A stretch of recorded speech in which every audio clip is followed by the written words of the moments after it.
One day I had to get a job as a night duty officer in one of the morgues. The work was not dusty. 24/7, the clientele was compliant, with no particular complaints. At first, of course, it was scary and disgusting. Then I got used to it. One day I went on duty. By evening Mike showed up. He had worked in the morgue for, 20 years. Comes in and says, "You lock yourself in the morgue tonight and don't come out. No matter what happens. It's a bad night tonight. The first night of the full moon. Anything can happen." Then, naturally, I burst out. I had all the epithets I could think of to describe Michael. It seemed a shame that the poorly educated watchman was trying to scare me. A man with a college degree. Mike listened in silence and said, "As you know, I warned you." He turned around and walked away. By the end of the day I probably wouldn't have remembered the incident. But one detail made me wary. Mike was sober and spoke quite seriously. After work, the senior investigator stayed late to talk to me on philosophical topics. We were sitting in the waiting room, arguing. And this detail, Mike sober and calm, gave me no peace. Late that night my conversation partner left. I locked the door behind him and was alone. I checked the freezer, saw if everything was all right in the autopsy rooms, put out the light and went back to my office. It was like this: the front door, next to the duty room, and a long T-shaped corridor, at the end of which there were doors leading to the cadaver room, the autopsy rooms and other rooms. Several lamps in the corridor are on all night long. The light in the duty room should also be on, but the guards always turn it off when they go to bed. The doors are never locked, they are tightly covered. There is a bolt on the door in the guardhouse, but they always left the door wide open. It was the same on that night. It was quiet outside. No wind, no noise of cars. There is a low moon in the sky. I read Grimmelshausen. But every now and then I listened to the silence. At midnight I felt sleepy. I decided to lie down. And then I heard a door creak in the corridor, cautiously, almost inaudible, but it creaked. I looked out of the duty room. The light in the corridor was dim, scattered. It was dark where the doors were. I couldn't see anything. Somehow I felt uncomfortable. However, I thought I would go and see why the door had opened. I went, and to give myself confidence, I stepped steadily. My footsteps echoed muffled. And then I notice, or rather feel, some barely perceptible movement in the darkness ahead. I distinctly remember, "Shut up and don't come out, no matter what happens." Slowly I retreat to the waiting room, slam the door and click the latch. There's a rustle of quick footsteps down the hallway, breaking off at the door itself. Then there is a hard pull on the handle from outside the door. It gives way a few millimeters. The latch won't let me in any further. A vague, dark silhouette flashed through the gap, and the distinctly sweet smell of a corpse seeped into the waiting room.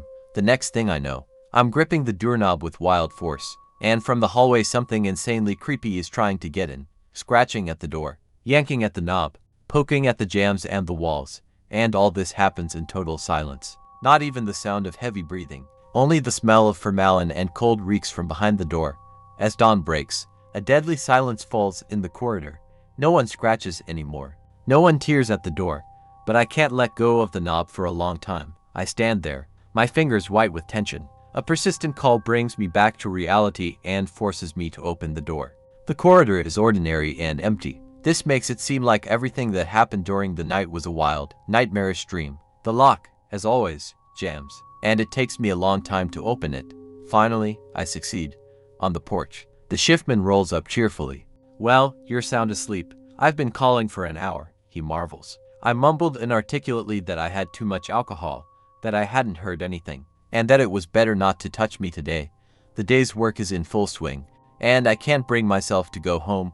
I smoked nervously on the porch of the service entrance and tried desperately to figure out if what happened last night was real or a dream. The senior investigator was smoking nearby, asking me something, and I was answering him something. While I had only one thought in my head, it was a dream, it can't be. A trainee comes out on the porch. "Andrew, this is a strange case. I'm preparing an autopsy on a drowned man, the one they brought in the day before yesterday.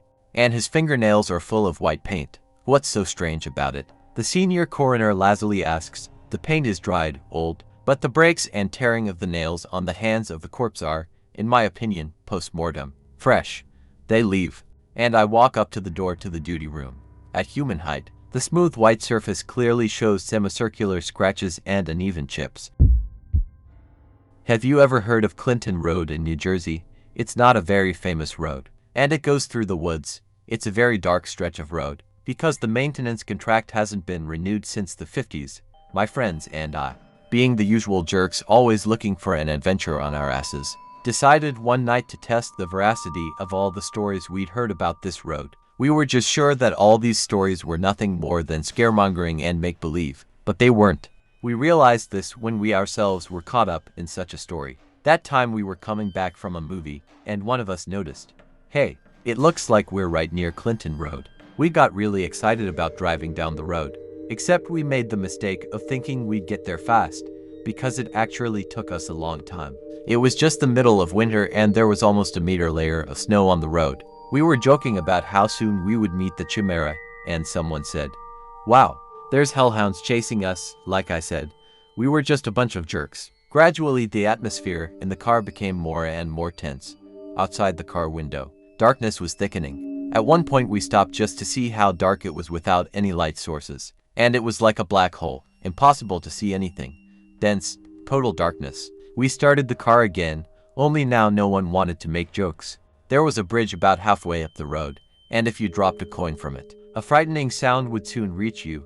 That was our goal, just to drop a coin off the bridge, catch the adrenaline from the scary sound and drive home. Soon we reached our destination and parked not far from the bridge. There were 4 of us in the sedan, and the 2 in front needed to get out of the car so we could put the front seats down and get out. So it took my remaining friend and I a little longer to get out of the car. Of course, the bastards wouldn't wait for us, and by the time we finally got out of the car, they were almost halfway across the bridge. It was wildly cold. Not even my winter coat could save me. The bridge was high enough that I could see in the moonlight what was going on down the road. It was very dark on the bridge, but if there was a car coming toward it, we would see it right away. There was no place to hide up close, not at all.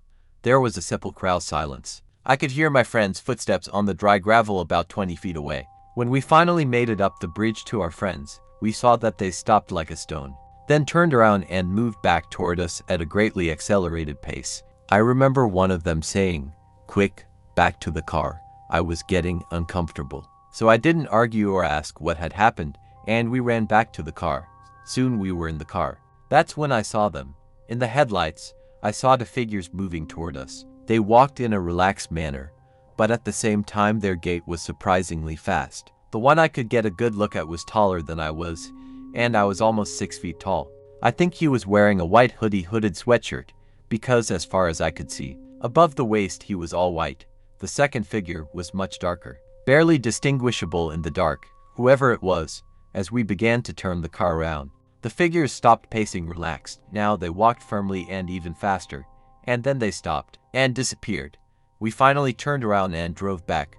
The road was very unreliable, so we drove slowly, but we were glad we could get out of this strange situation. I looked out the window and looked back to make sure the figures had disappeared, but they reappeared and were chasing us. "Hurry up," I shouted. We were going at least 35 miles per hour, and the creatures were already a couple of feet away from the car. I remember being able to see the eyes of the dark figure. They were wild, crazy eyes. It was such a frightening sight that I still get shivers when I think of it. Eventually, my friend cranked the gas pedal all the way up, and we raced down the frozen country road in a blind panic. When we were sure we had broken away from the creatures, we slowed down a little. No one spoke a word until the friend who was driving interrupted the silence. "Something is following us." I looked back and saw a bright light moving toward us, and it didn't look like car headlights. The bright glow was just a solitary one, and it was hovering about 4 feet above the ground. And whatever it was catching up with us. We somehow managed to get up to 40 miles per hour, but the light chased us no matter how fast we went. Eventually we reached the end of the road and realized the pursuit had stopped, but we didn't care anymore. We still continued to rush at breakneck speed down the road until the cops stopped us. I had never been happier to see a cop. We spent that night in my friend's basement with the lights on, just sitting on the floor and waiting for the sun to come up. US grown guys who almost shit our pants when the ghosts, or whatever it was, tried to grab us. There's not an ounce of doubt in me that they wanted to grab us. I'm never going back to Clinton Road again, and I wouldn't advise you to visit that road. A year ago I divorced my now ex-husband, and my daughter and I moved into a new house. It was a small house, cozy to bedrooms, living room, bathroom, and kitchen. We especially liked the second bedroom, a large, Spacious room with a huge window almost the entire wall. Nadia immediately said it would be her room. It was the beginning of summer, and Nadyushka did not have to go to school. She went to 3rd grade, so she spent all her free time in her room, reading books or sitting at the computer.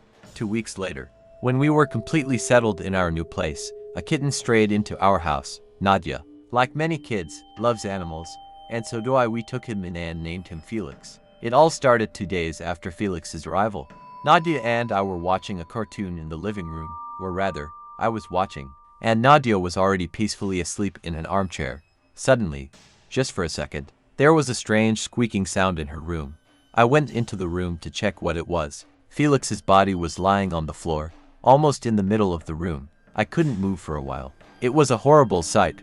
Almost all of its insides were released and smeared on the floor. Its hind leg was still twitching. But the last straw for me was that in all this bloody mess were clearly visible traces of children's hands. Only the thought that my daughter might wake up and see all this horror made me pull myself together. I still remember scrubbing it all away. After the unplanned cleanup, I returned to the living room. Without waking Nadia, I settled down on the couch and spent the whole night watching TV in a stupor. In the morning, Nadia asked me where Felix was, and I told her that he hadn't come back from the street yet.